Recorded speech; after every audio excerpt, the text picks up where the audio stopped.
Bendiciones, queridos hermanos, para cada uno de ustedes. Quise hacer este video porque veo que hay muchas personas confundidas. Últimamente he estado entrando al Facebook y allá hay mucha información que si no tenemos cuidado, queridos hermanos, nos podemos confundir fácilmente. Estaba hablando, por ejemplo, con un amigo sacerdote esta tarde por teléfono y me comentaba que desafortunadamente algunas personas están viendo mucha información, por ejemplo, videos que dicen que el Papa Francisco es el anticristo y hay muchas falsas acusaciones en contra del Santo Padre. Hermanos, lo que nosotros tenemos que hacer es orar por él. Creemos nosotros en las palabras de San Mateo 16, donde Jesús dijo sobre Pedro: tú eres Pedro y sobre ti edificaré mi iglesia, que ni las puertas del infierno iban a poder en contra de la iglesia. Queridos hermanos, tenemos que cuidar mucho nuestros sentidos, lo que escuchamos, lo que vemos, porque este es un momento donde la gente se puede confundir mucho, pueden caer en un ataque de pánico, hermanos, por no cuidar lo que están viendo, por no cuidar lo que están escuchando.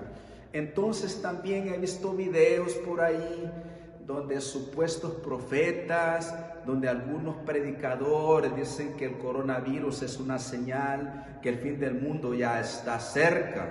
Hermanos, voy a leer la palabra de Dios.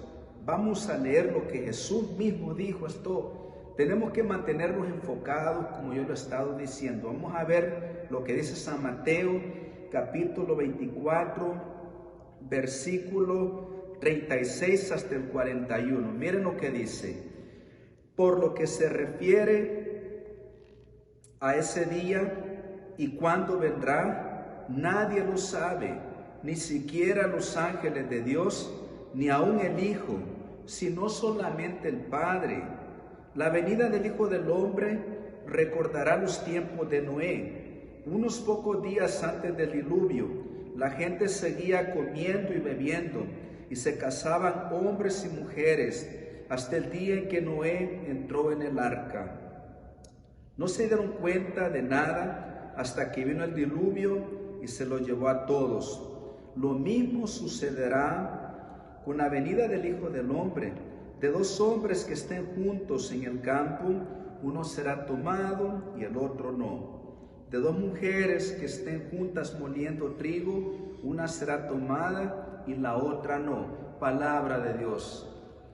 Queridos hermanos, en los versículos anteriores de este pasaje bíblico, Jesús está hablando de las señales, de lo que va a suceder antes que Él regrese a la tierra, pero hay un punto muy importante donde Él está diciendo, hermanos, claramente, que ni Él sabe cuándo iba a ser el fin del mundo.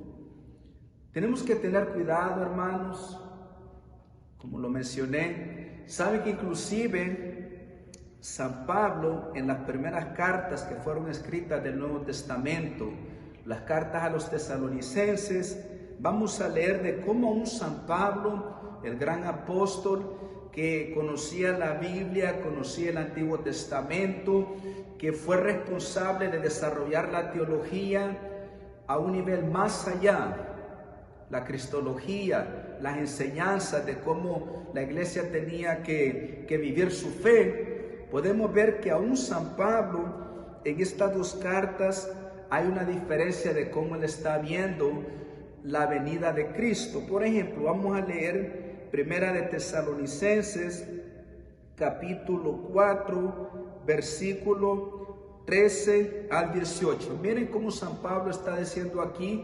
San Pablo pensaba que Cristo iba a venir inmediatamente. Vamos a ver, pongan atención, dice Primera de Tesalonicenses, capítulo 4, versículo 13 al 18, dice: hermanos, deseo que estén bien enterados acerca de los que ya descansan. No deben afligirse como hacen los demás que no tienen esperanza. ¿No creemos que Jesús murió y resucitó? De la misma manera, pues, Dios hará que Jesús se lleve con él a los que ahora descansan. Ahora, pongan atención a estos versículos donde dice: le damos Esto como palabra del Señor. Nosotros, los que ahora vivimos, si todavía estamos con vida cuando venga el Señor, no tendremos ventajas sobre los que ya han muerto. Cuando se dé la señal por la voz del arcángel y la trompeta divina, el mismo Señor bajará del cielo, y primero resucitarán los que murieron en Cristo, después nosotros, los vivos, que todavía estemos, nos reuniremos con ellos, llevados en las nubes al encuentro del Señor allá arriba, y estaremos con el Señor para siempre. Guarden pues estas palabras y confórtense unos a otros. Palabra de Dios. San Pablo está diciendo claramente, queridos hermanos, inclusive hay un capítulo donde San Pablo está corrigiendo a la gente porque ya no querían trabajar, ya querían dejar de hacer las cosas cotidianas de la vida porque se había metido en la mente que la venida de Cristo iba a ser inminente, que iba a venir rápido Cristo. El mismo San Pablo dice, los que estemos con vida todavía. Hermanos, toda esta gente murieron. Todos ellos murieron. Pero vamos a ver el cambio que hay entonces de la primera carta de los tesalonicenses a la segunda carta de Tesalonicenses. Vamos a ver el capítulo 2, versículo 1 al 4. Dice lo siguiente: pero hablemos, hermanos, de esta venida de Cristo Jesús, nuestro Señor, y de nuestra reunión con Él. Les rogamos que no se dejen perturbar tan fácilmente. No se asusten por manifestaciones del Espíritu, o por rumores, o por alguna carta que pasa por nuestra, que dice que el día del Señor es inminente. No se dejen engañar de ninguna manera. Primero tiene que producirse la apostasía y aparecer el adversario de la religión, el instrumento de la perdición, el rebelde que se pone por encima de todo lo que es considerado divino y sagrado, que incluso pondrá su trono en el templo de Dios para mostrar que Él es Dios. Palabra de Dios. Nos damos cuenta en este pasaje bíblico cómo San Pablo ya empieza a cambiar la manera de lo que él piensa acerca de la segunda venida de Cristo. Ahora está diciendo, no se perturben, no se dejen llevar por rumores. Inclusive había algunos apóstoles falsos que escribían cartas y decían que San Pablo las había escrito. Ya estas cartas circulaban en la iglesia primitiva, y estas cartas lo que hacían era que en vez de dar esperanza a la gente, le sembraban pánico, hermanos. Vemos entonces de cómo Jesús mismo dijo que ni Él sabía el día ni la hora. San Pablo, de igual manera, su manera de cómo él veía la escatología, la segunda venida de Cristo, tuvo que cambiar un poco.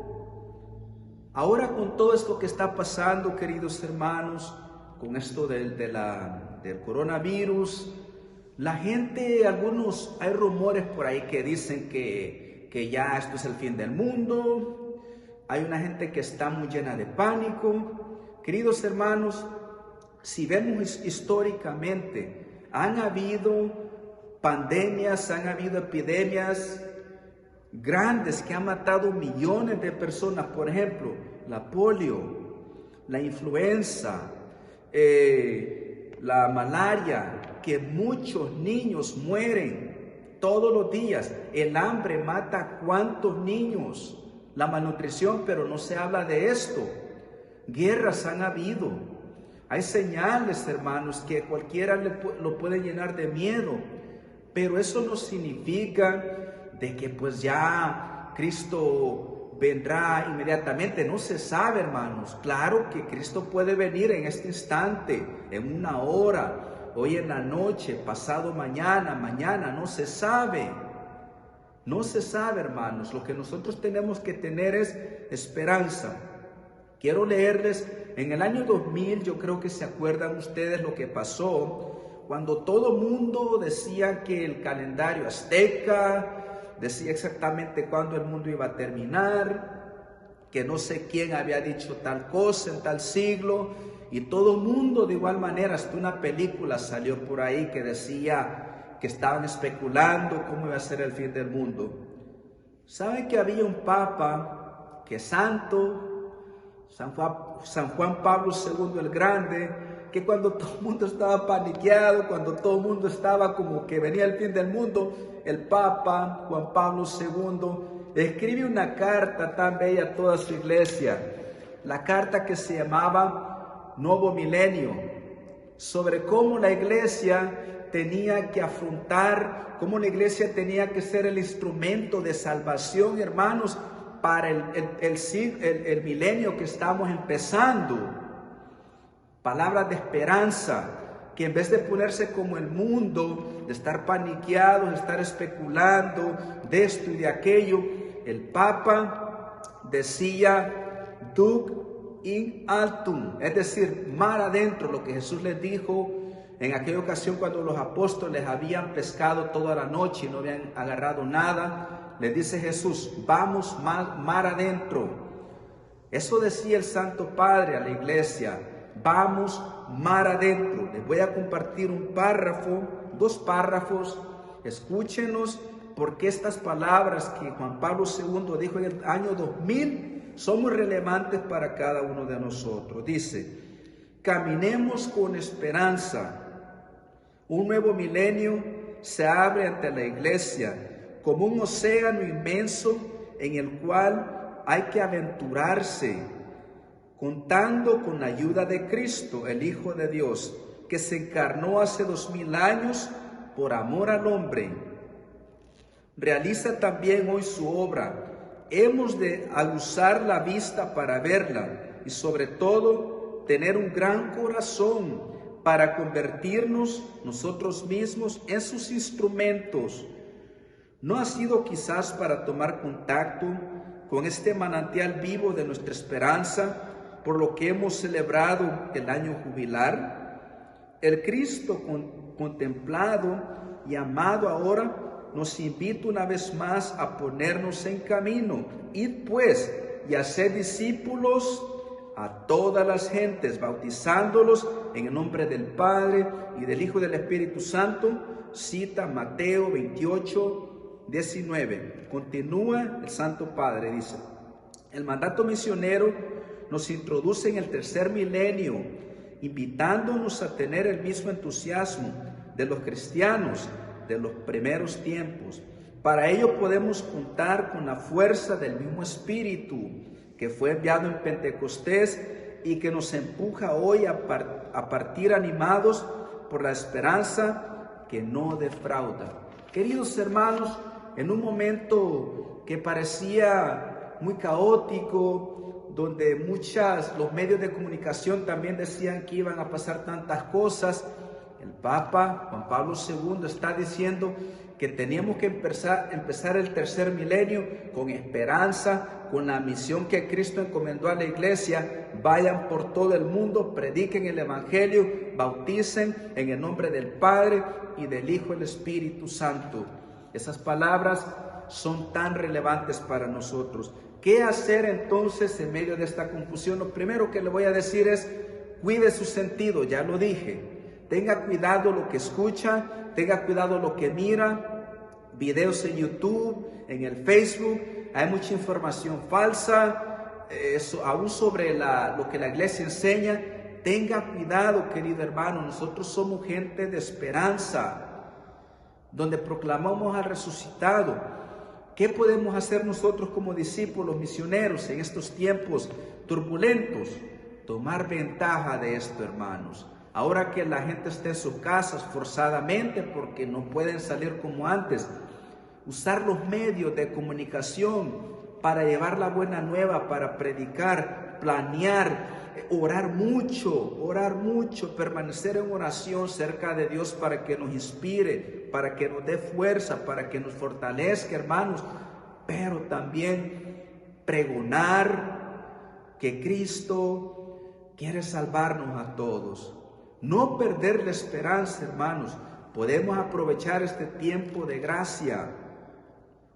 Acuérdense una cosa que les dije, nadie sabe con exactitud. Hay profecías por ahí que un fulanito por ahí recibió un mensaje escondido. Aún el padre Sam me reí un poco. El padre Sam compartió un video por ahí que dice que ha salido una supuesta revelación privada por ahí, que abran la Biblia y que encontrarán un pelito y que ese pelito lo hiervan en agua y que se lo toman. Puras tonterías, hermanos, puras tonterías. Tener cuidado. Esto nos va a llenar de pánico. Tenemos que enfocarnos en Jesucristo, que es el camino, la verdad y la vida, y que es la resurrección. Y Él lo dijo, que el que muera y que cree en Él, no morirá para siempre. Nosotros hemos sido alimentados con el cuerpo y la sangre de Cristo, con su palabra. Por lo tanto, hermanos, sabemos de que la muerte no tiene la última palabra. Esa es nuestra esperanza, queridos hermanos. Olvidémonos de todo esto porque nos puede hacer que perdamos el enfoque. Miren, hay muchas personas que si siguen viendo estos videos, esta información negativa, estas cosas que confunden a los feligreses, peligrosamente pierden su fe. ¿Por qué, hermanos? Porque hay gente que no conoce su fe. Hay gente que malinterpreta la palabra de Dios. Agarran un versículo y ya empiezan a interpretarlo a su manera. La Biblia, la palabra de Dios, es el libro de la iglesia católica. La iglesia interpreta la palabra de Dios. ¿Por qué? Porque antes que la Biblia existiera, la iglesia ya existía. La Biblia es algo que vino años más tarde. Entonces, la Biblia es interpretada por la iglesia católica, que tiene la autoridad y es guiada por el poder del Espíritu Santo. Así es, queridos hermanos, no hay que creer en tanta tontería. Creamos en esto de que Dios esté en control y que el Señor los bendiga a cada uno de ustedes, y que el manto de nuestra Madre Santísima, nuestra Madre de Guadalupe, también los cubra a ustedes y a todas sus familias. Bendiciones para todos. Compartan este mensaje, que creo que puede ser de mucha esperanza para muchas personas que la han perdido. Bendiciones, queridos hermanos.